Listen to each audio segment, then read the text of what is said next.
This is Vicki Campbell with Personally Fit in Dayton, Ohio, and this video is on tight hamstrings, which can lead to patellofemoral syndrome, piriformis syndrome, ACL tears, low back injuries, or shoulder issues. The first thing you're going to do is foam roll to inhibit the overactive areas, including the hip flexors, the hamstrings, the adductors. If you haven't done foam rolling before, it is basically applying weight and pressure to sensitive areas of the muscles. You're going to feel trigger points, or it's also called increased muscle density. It's like if you have a knot, the foam rolling will kind of untie that knot and create tissue length. The adductor is often a forgotten muscle when you're doing rolling. You normally do your calves, your hamstrings, your hips, but most people forget to do the adductor muscle.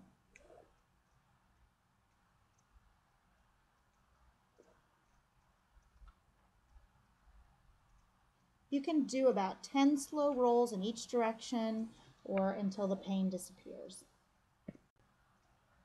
Now that you have foam rolled, now it's time to lengthen or stretch the antagonist muscles. So we're going to stretch the hip flexors.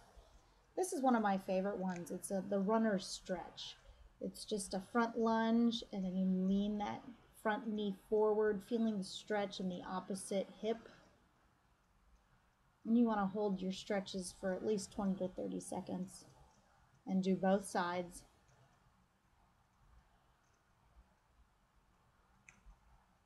This is an exercise that feels really good, especially if you're a runner.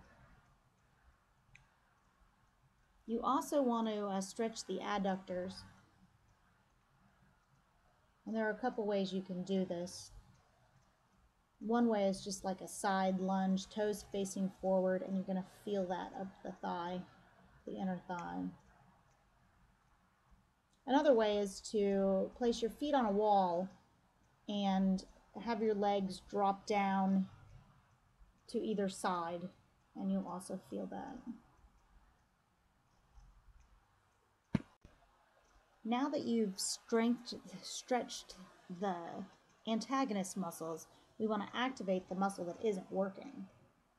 She's going to do some glute bridges. Normally I would cut this out, but you can tell she's feeling a cramp in her hamstring, which is the whole reason why we're doing this series of exercises, because her glute wasn't doing the work. So you want to brace the abs like someone's going to punch you in the gut. Squeeze the butt and then raise and lower. Your toes are up towards your shins and raise and lower. But you really have to concentrate on bracing those abs and squeezing those glutes.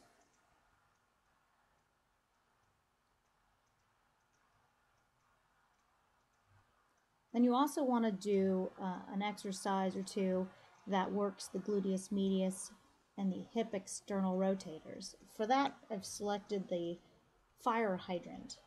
So the knee comes up, out to the side, and back behind. So you're working those muscles in the same exercise.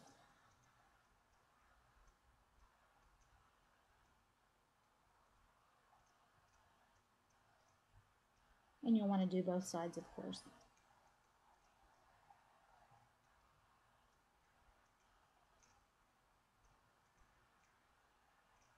This is an easy exercise.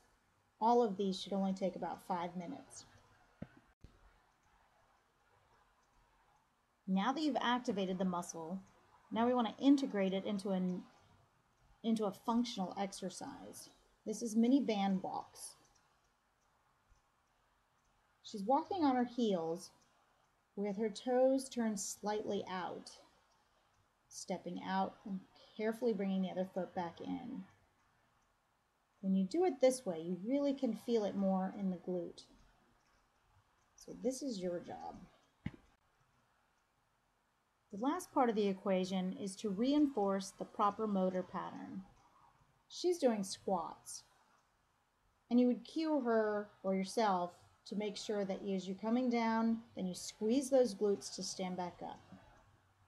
You can also do lunges, deadlifts, Romanian deadlifts. Any of those are great exercises for reinforcing proper motor patterns. By sitting hours each day, we have poor glute firing and tight hip flexors. So any activities that involve hip extension, flexion, external and internal rotation, and deceleration are going to engage the hamstring more than the glutes. So by following this 5-minute exercise routine, you can refire the glutes and potentially resist injury. Thank you for watching. This is Vicki Campbell with Personally Fit.